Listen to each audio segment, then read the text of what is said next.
and today we're going to do a fun and creative science experiment. Let's get into it. Hey everybody, today we're going to make a rainbow milk.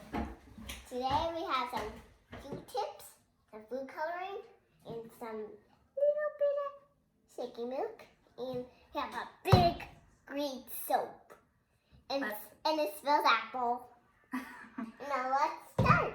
Okay, here we go. Let's start our color changing milk. We're going to gently pour our milk into a bowl or a plate. Go ahead.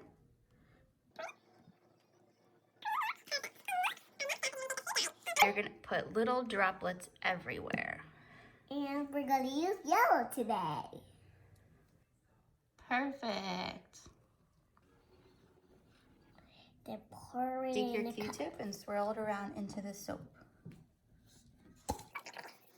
Is that soapy? Yep. Okay, take it out and let me see. Perfect. Now what you're going to do, are you ready for the milk rainbow? Wow!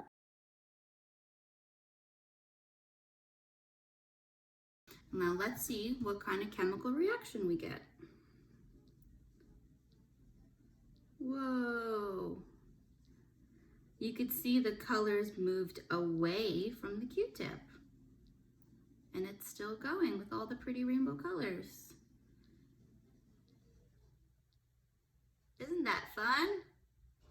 You could take it out and you could put it somewhere else too, and you could see it will happen again. It's really lots of fun to try. I hope you try this at home because it's lots of fun. See you next time.